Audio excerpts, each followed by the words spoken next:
Սիրելի հայրենակիցներ, Արագածոտնի մարզի սիրելի քաղաքացիներ, անկեղծ մեծապես շնորհակալ ենք այս հանդիպման և ջերմ ընդունելության համար։ Սիրելի հայրենակիցներ, Հայաստանը և հայ ժողովուրդը առանց չափազանցնելու կանգնած է շատ բարդ, ծանր, իր պատմության ամենավճռորոշ փուլերից մեկում։ Սա չափազանցություն չի և սա ստանդարտ խոսքեր չի։ Առաջկա ընտրությունները Հայաստանի Հանրապետության և հայ ժողովրդի համար ճակատագրական նշանակություն ունեն։ Այդ ընտրությունների ելքից է կախված մեր երկրի ոչ միայն առաջկա 5 տարվա, այլ երկար տարիների լինելու կամ չլինելու հարցը։ Այդ ընտրությունների արդյունքից է կախված մենք կարողանանք պաշտպանել և պահպանել մեր երկրի ինքնիշխանությունը, տարածքային ամբողջականությունը և առհասարակ մեր ինքնությունը։ Հետևաբար մենք առաջկա ընտրություններին վերաբերվում ենք այդ տեսանկյունից, այդ լրջությամբ և արդեն ասել ենք այդ մասին, սա մեր համար ընթացիկ ընտրապայքար չի, սա գոյաբանական հարց է։ Եվ այս մեկնակետից ելնելով է, որ մենք որոշել ենք մեկտեղել մեր ուժերը, պահպանել դաշինքը, ավելի ընդլայնված կազմով մասնակցել այս ընտրություններին։ Մեր դաշինքը սոսկ նախընտրական դաշինք չէ։ Սա մեկ անձի կամ անձերի շուրջ միավորում չէ։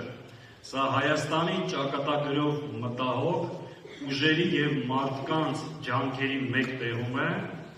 երկիրը ստեղծված իրավիճակից դուրս բերելու և անվտանգ ու մրցունակ Հայաստան վերակերտելու համար։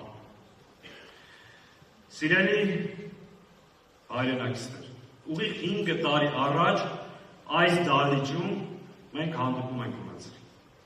Մենք այս դահլիճում խոսել ենք և շատերը բեն ժամանակ էլ ներկա եք եղել մեր երկրի խնդիրների, մարտահրավերների մասին։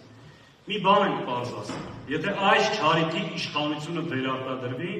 շարունակվելու են զիջումները և կորուստները։ Դժբախտաբար մեր բոլոր կանխատեսումները իրականություն են դարձել։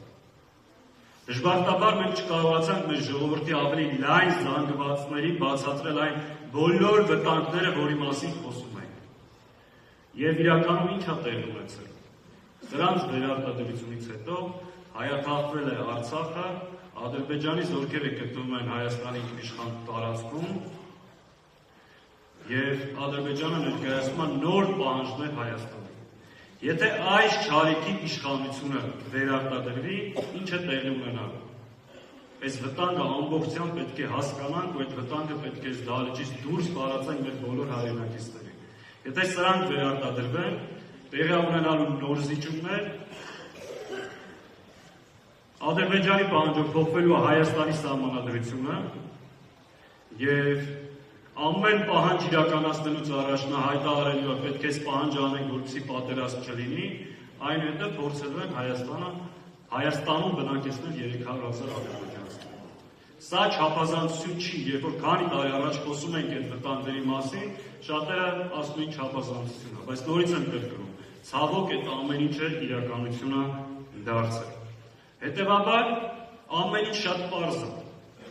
Հայաստանի Հանրապետության քաղաքացիները պետք է ընտրություն անեն քանդողի կամ կառուցողի միջև։ Պետք է ընտրություն անեն հանձնողի կամ պաշտպանողի, նվաստացման կամ արժանապատվության միջև։ Եվ ես վստահ եմ, որ մեր ժողովուրդը ընտրելու է արժանապատվությունը, անվտանգությունը, իր իրավունքների պաշտպանությունը։ Համաձայն եք։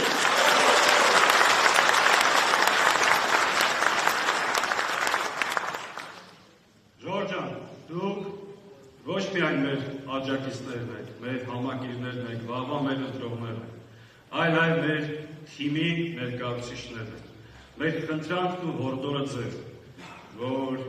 այս դահլիճներից դուրս գանք, մեր գաղափարները, մեր հայացքները, մեր տեսակետները մտցնենք յուրաքանչյուր հայի օջախ, բացատրենք վտանգները, թեև թիկունք տանք, մեկտեղենք մեր ջանքերը և ուժերը, ու մենք վստահ ասում ենք ձեզ, մենք ունենք փորձառու թիմ, մրցունակ ծրագիր, կամք եւ վճռականություն համատեղ ուժերով անվտանգ եւ մրցունակ Հայաստան կերտելու համար։ Մենք դա կարող ենք եւ անելու ենք միասին։